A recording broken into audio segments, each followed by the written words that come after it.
Three, two, you. So I live with my mom, and she's 2 hours away in Battle Creek, Michigan. I know it's a really far drive. I have to drive down there now that I have my license. So when I'm driving, it's boring. I'm just listening to the radio, sit in my car. But I know a lot of you guys sometimes have to drive a long ways, and I'm wondering if any of you have ever thought I don't know, this is kind of bad for the environment. I probably shouldn't drive. My talk is about climate change. It's happening right now.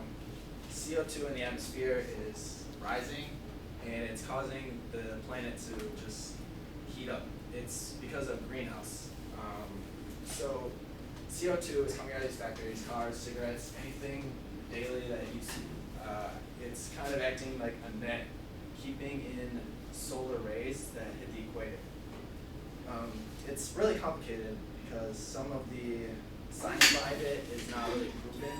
It's just hard to hold together, but there's evidence showing that increasing carbon dioxide has caused this fluctuation of temperature is really just the basic, this blue line is temperature of the globe, or the planet, and it fluctuates in between the 1 degree Fahrenheit range, because that's what it's been doing since early planetary evolution kind of thing. And this CO2 is causing it to just suddenly rise, and that's evidence, obviously, towards global warming, even though the science isn't all there. This is the top 5 countries of CO2 emissions. China, number 1, United States, Russia, India, Japan following. And this is in millions of metric tons on the left column of numbers. Obviously, that's a lot. But the right column is the per person annual use of CO2. In China, there are 6.5 million metric tons per person of CO2 use. And obviously in the United States, our standard of living is much higher, causing CO2 usage to go up. And this is all over. This is just the top 5. All of the countries in the world are doing this. It's just pumping bad chemicals into the atmosphere. It's fragile little covering that's keeping our air in. Solutions are really just, there are a lot of solutions. One is a carbon tax. Carbon taxing on industries and other things like cigarettes, driving cars. It's scary because nobody wants to pay a tax for something that they do ordinarily every day. But it could be considered a tax shift from an income tax or some other kind of tax. And this could draw money towards stopping carbon and going towards more clean energy. The quote from President Obama says, "If we keep pushing, keep prodding, and most importantly, keep educating the public, there's no reason why we can't solve this problem in time." Because this is evidently a really big problem causing our globe to warm up. The planet, as you saw on the graph back there, is going towards above 1 degree Fahrenheit. At 4 degrees Fahrenheit, the planet will heat up on the equator so much that we aren't able to produce food anymore. And a lot of people and countries towards the equator will just kind of burn up and turn into desert. Another solution is kind of a gigafactory. And it's a weird word, but it produces solar power batteries that are the size of this TV screen, and they power a household when the sun isn't shining, on solar power.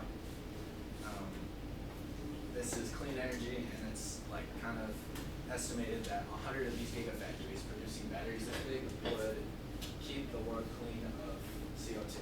And it would start the downward slope on heating of the planet. Sweden and Denmark are announcing that their countries are starting 100% clean energy on no CO2, and that's big because that's kind of a big step towards not having CO2 in the atmosphere.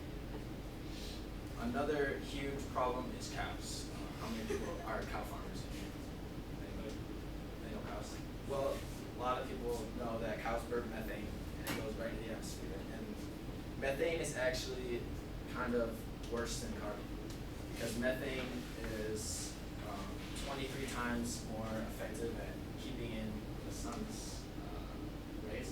1 methane molecule equals 23 carbon dioxide at keeping in heat. And this is the problem. 47% of the U.S. land is used for farming, and 70% of that is just used for feeding cows. And this is kind of burning up a lot of carbon just farming for cows, which is what we eat, but it's just a lot of use. So one thing you could do is, oh, this is more stuff, but one thing you could do, alright, one thing you do is, eating chicken is 20% the amount of carbon used for farming, and it's a lot easier to feed chickens, and it doesn't take too much land. So eating white meat is a lot more efficient. A PhD on environmental physics, Gideon Eschel, says the easiest way to help the environment is change your diet starting tonight. This is a half-pound burger equals 24. You guys have seen this, but the burger equals just so much use of energy just because of what we use to feed the cows. And that is my presentation. But if you guys really want to know more and learn more and spread the word, Before the Flood by Leonardo DiCaprio is what opened my eyes about this. I watched this movie last week and I just said, wow, I could do a speech about this and learn.